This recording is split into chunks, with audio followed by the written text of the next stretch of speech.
Welcome to another exciting episode on our channel. First, let me thank you from the bottom of my heart for all the incredible support you've been showing. It truly means the world to me. Now, let me ask you something.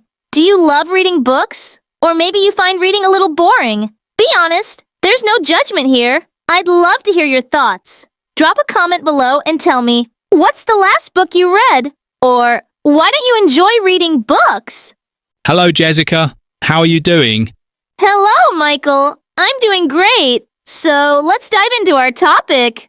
Great to hear, Jessica. So, today we're diving into something I think everyone can relate to. Books. That's right. So, Michael, do you like reading books? Oh, absolutely, Jessica. I've loved reading ever since I was a kid. Back then, I was obsessed with adventure stories. Anything that could take me on a wild journey without leaving my room. Wait, my friends. Did you notice an interesting word? Don't ignore it. Every new word is a step toward becoming fluent. Let's explore its meaning and use it in a fun way. So, the sentence was, back then, I was obsessed with adventure stories. So, what does it mean by obsessed? In the given context, obsessed means being extremely interested in or preoccupied with something, to the point where it dominates your thoughts and time. Michael loved adventure stories so much that they became a significant focus of his attention. For example, Liam is obsessed with football. He talks about it all the time and plays every day after school. That's cool, but I used to hate reading books. My parents always encouraged me to read. They said it was important and even tried bribing me sometimes. I totally get that, Jessica. Most kids think their parents are punishing them when they're handed a book. It's like, why can't I just play instead? I'll be very honest. Not only children, but even adults sometimes find reading boring or don't think it's important. It's easy to get caught up in daily life and forget the value of a good book. You know, a lot of successful people make reading a daily habit. They say it's one of the main things that's helped them grow and get ahead. It's not just about reading for the sake of it, but finding books that inspire you or teach you something new. That's right. But why do successful people read books if they're already successful? Highly successful people are constantly working to improve their knowledge and skills, and one of the best ways they do this is by reading. Whether it's reading for pleasure or reading to gain new knowledge or skills, there is a clear link between highly successful people and their love of reading. I think we should also start reading books and develop this as our daily habit. Yes, of course. In fact, many successful people read biographies of their idols, and they learn a lot from other successful people through books. Now, let's talk about the benefits of reading books.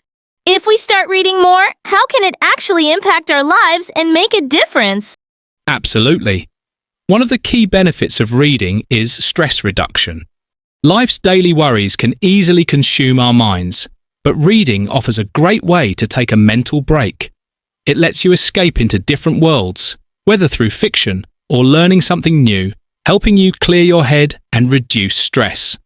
Studies show that reading can help relax your body by lowering your heart rate and easing the tension in your muscles with a reduction in stress levels. In fact, a study by Dr. David Lewis at the University of Sussex found that reading can reduce stress by up to 68%. It's even more effective than listening to music or taking a walk. That's right, Jessica. And the second big benefit is that reading can help you sleep better. Studies have shown that reading before bed can improve sleep quality. For example, research from the University of Sussex found that engaging in a relaxing activity like reading can significantly help reduce stress and calm the mind, making it easier to fall asleep. Wow, that's amazing! I didn't know reading could have such a big impact on sleep and stress. It really goes to show how much a simple habit like reading can improve our well-being. That's right. The third benefit of reading books is that it improves memory. Every time you read a book, you have to remember the setting, the characters, and their backgrounds.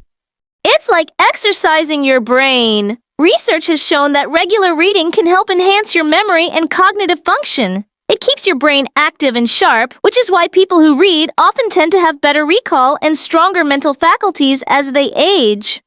The fourth benefit of reading is that it increases your knowledge and vocabulary. Every book you read introduces you to new ideas, concepts, and perspectives. This naturally expands your understanding of the world and adds new words to your vocabulary. The more you read, the more articulate and confident you become in expressing yourself. The fifth and final benefit of reading is that it has been linked with a number of mental health benefits. Reading helps engage the brain, stimulating mental activity and improving overall mental well-being. Studies show that frequent readers are less likely to feel lonely and isolated. In fact, research found that 30% of infrequent readers reported feeling lonely compared to just 19% of regular readers. This suggests that reading can play a significant role in fostering emotional connections and reducing feelings of isolation, especially in our increasingly digital and disconnected world. Now let's learn the new words. The first word is articulate. That's a great choice, Jessica. Articulate means being able to express ideas clearly and effectively.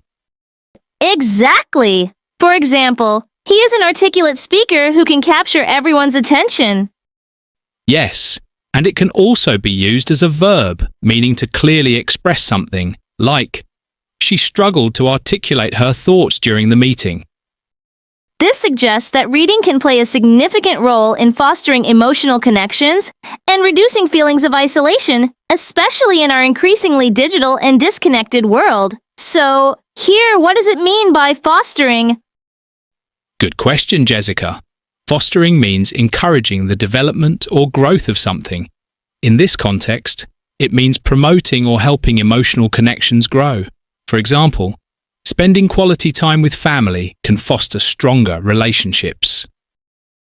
We have a new word, and that is isolated. What does it mean? The sentence was, studies show that frequent readers are less likely to feel lonely and isolated. Great question, Jessica.